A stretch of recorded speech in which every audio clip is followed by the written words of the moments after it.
Buenas tardes, mi nombre es Violeta Pauta, estudiante de Psicología Clínica de la Universidad Católica de Cuenca. El tema de hoy es la esfera conativa o volitiva. Para dar inicio con este tema debemos tener presente la etimología. Volo, que significa quiero, y voluntad, que es la facultad de decidir y ordenar la propia conducta. Es decir, que el ser humano tiene libre albedrío, es decir, que tiene la libre determinación. Como sabemos, la esfera conativa es también llamada capacidad volitiva, que refiere a la habilidad de accionar en función de lo que se comprende, es decir, cómo controlamos los actos. Por ejemplo, cuando mamá nos manda a arreglar la habitación. Tenemos elementos que constituyen la capacidad volitiva. Tenemos los reflejos nerviosos que son estudiados en fisiología. Dentro de ellos, los reflejos son los reflejos de los músculos estriados y los reflejos neurovegetativos, los cuales se producen frente a un estímulo del miedo.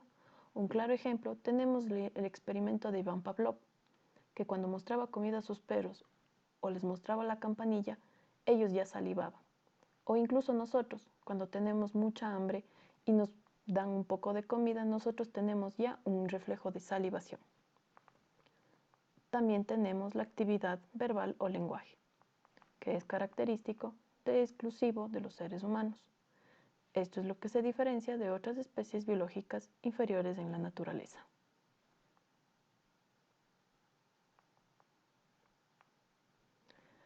La esfera volitiva o conativa tiene actividades motoras voluntarias e involuntarias. El voluntario es específica del hombre y está condicionada por la voluntad de la persona. Por ejemplo, si yo tengo hambre, tengo que ir a la cocina y buscar algo de comer. O cuando me propuse una meta de ejercitarme, voy al gimnasio y cumplo con el horario.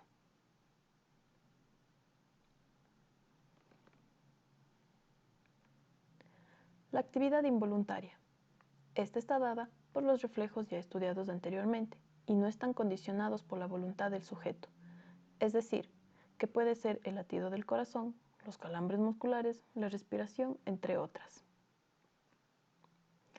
Las fases de la esfera conativa. Tenemos la fase conativa o implícita. Esta es la fase donde se va preparando el movimiento y tiene un componente básicamente volitivo, es decir, que tiene que ver con la voluntad del sujeto.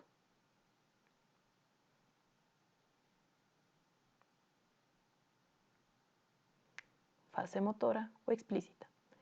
Es la fase de acción, es decir, la realización del movimiento.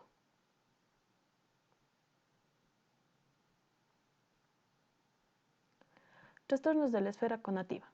Tenemos lo que es la hipobulia, que es el poco deseo de hacer las cosas. En estos casos, a pesar de ello, se hace las cosas quizá con cierta lentitud o pereza, pero las hace. Este es un síntoma que podemos ver en pacientes deprimidos, en los que su depresión no es grave. Abulia, pérdida total del deseo de hacer las cosas.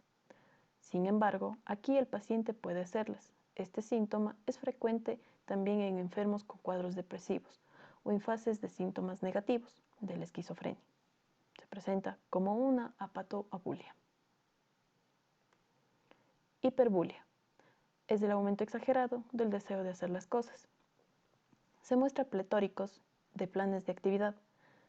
A veces, estos deseos no siempre se acompañan de la acción, como ocurre en la alegría, y en otras, como puede verse en la manía.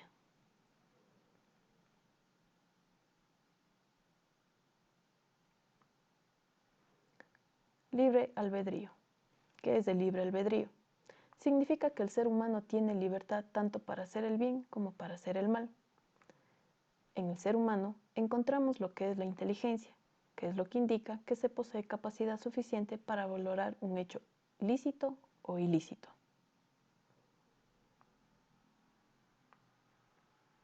La volición se refiere a la presencia en el sujeto de un poder necesario para adecuar la conducta a la ley. Tenemos lo que son las funciones volitivas. Tenemos lo que es la perseverancia. ¿Qué es la perseverancia? Es mantenerse constante en un proyecto que se ha comenzado y aún en las adversidades u obstáculos que se halle, debe ser cumplido. La perseverancia también es durar algo por un largo tiempo. Autocontrol. Hace referencia al control de los propios impulsos y reacciones, es decir, la capacidad consciente de regular impulsos de manera voluntaria, y el objetivo sería tener un mayor equilibrio personal y relacional. Concentración. Es la capacidad de mantener la atención en algo particular o específico. También es una habilidad fundamental para el aprendizaje o el proceso del conocimiento. Capacidad de adaptación. Acción entre el individuo y el medio que éste se desarrolla y vive. Esto viene dado de la modificación de la conducta del individuo respecto a las condiciones del medio.